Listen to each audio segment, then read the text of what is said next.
I must admit, we ate collard greens a lot. When I think about it, it was just about every Sunday we had a pot of collard greens. It really became a ritual for us.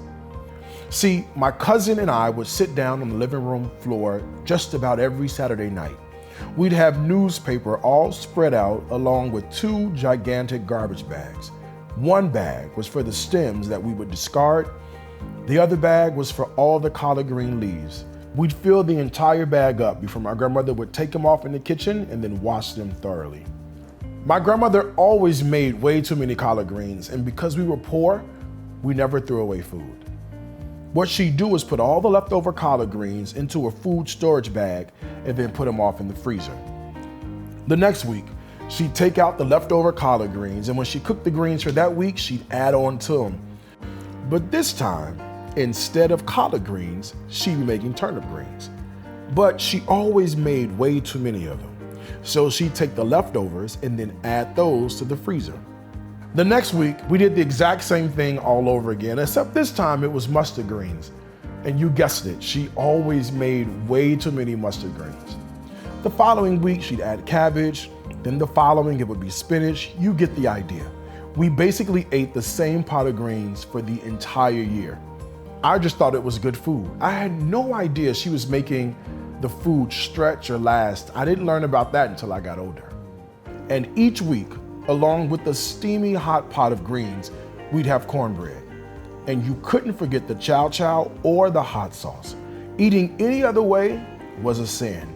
And this is the beauty of food. Simple tastes or smells have the ability to transport you to any time or any place that just makes sense.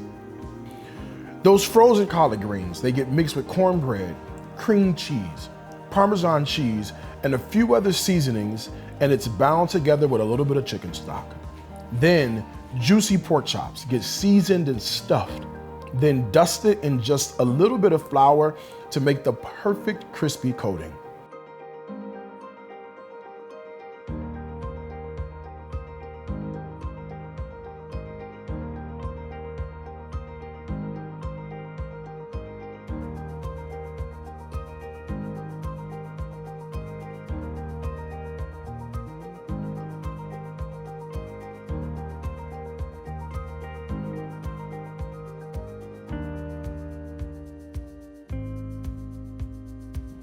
Then they'll start off on top of the stove, getting nice and golden brown.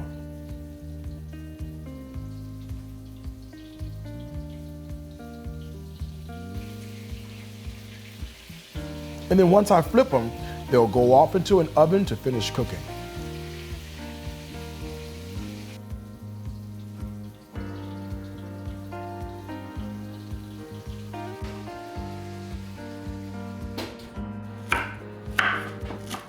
Brussels are perfect for this because while the pork chops are cooking, the Brussels sprouts become nice and tender.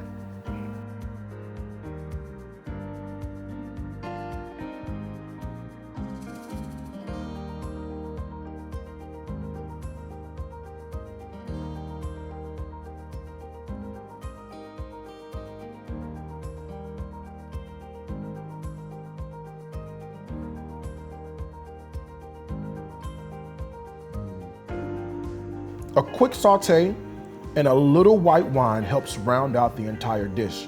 These Brussels are perfect for the combo because while the pork chops are cooking through, the Brussels will be nice and tender.